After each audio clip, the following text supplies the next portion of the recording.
കാഞ്ഞാണിയിൽ ambulance ഗതാഗത കുരുക്കിൽപ്പെട്ടു. സെന്ററിലെ traffic പരിഷ്കരണം അശാസ്ത്രീയമെന്ന് പരാതി. കാഞ്ഞാണി സെന്ററിലെ രൂക്ഷമായ ഗതാഗത കുരുക്കിൽപ്പെട്ട് രോഗിയുമായി വന്ന ആംബുലൻസ് ദീർഘനേരം വഴിയിലകപ്പെട്ടു.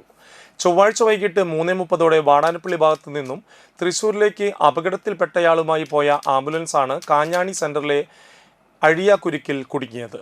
റോഡിൻ്റെ വീതി കുറവും അശാസ്ത്രീയമായി നടപ്പിലാക്കിയ ട്രാഫിക് പരിഷ്കരണങ്ങളുമാണ് ഇവിടെ മണിക്കൂറുകളോളം നീളുന്ന ട്രാഫിക് ബ്ലോക്കിന് കാരണമാകുന്നത്. കൂടാതെ സെൻട്രൽ ദിവസവും പുലർച്ചെയുണ്ടാകുന്ന അപകടങ്ങളും യാത്രക്കാരെ ഭീതിയിലാഴ്ത്തുന്നുണ്ട്.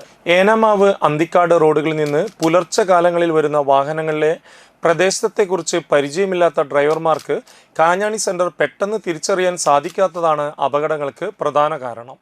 താൽക്കാലിക പരിഹാരമെന്ന നിലയിൽ സെൻറ്ററിൽ ബ്ലിങ്കിംഗ് ലൈറ്റ് സ്ഥാപിക്കണമെന്ന നാട്ടുകാരുടെ ആവശ്യത്തോട് പൊതുമരാമത്ത് അധികൃതർ ഇതുവരെ മുഖം തിരിച്ചിരിക്കുകയാണെന്നും ആക്ഷേപമുണ്ട്.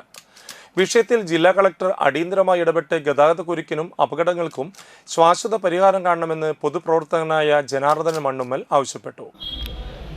കാലങ്ങളായി കാഞ്ഞാണി സെൻറ്ററിൽ വരുന്ന അപകടങ്ങൾക്ക് കാരണം ഉന്നതരുടെ അനാസ്ഥ തന്നെയാണ് ചൂണ്ടിക്കാണിക്കപ്പെടുന്നത്. കാരണം ഇവിടെ ആവശ്യപ്പെടുന്ന വസ്തുത ഈ വർദ്ധിച്ചു വരുന്ന വാഹനങ്ങളുടെ അതിപ്രസരം ഉള്ളതുകൊണ്ട് ഒരു സിഗ്നല് ബ്ലിങ്കിങ് ലൈറ്റ് പ്രകാരം അവിടെ സ്ഥാപിച്ചാൽ മാത്രമാണ് ഒരു സ്ലോവ് ഉണ്ടാവുള്ളൂ. ആ സ്ലോവ് ഉണ്ടാകുന്നത് വഴി സെൻട്രലിൽ ട്രാഫിക് സിസ്റ്റം കൊണ്ടുവരണം. അതുവഴി ട്രാഫിക് സിസ്റ്റം കൊണ്ടുവന്നു കഴിഞ്ഞാൽ വാഹനങ്ങൾക്ക് ഒരു നിയന്ത്രണം വരും.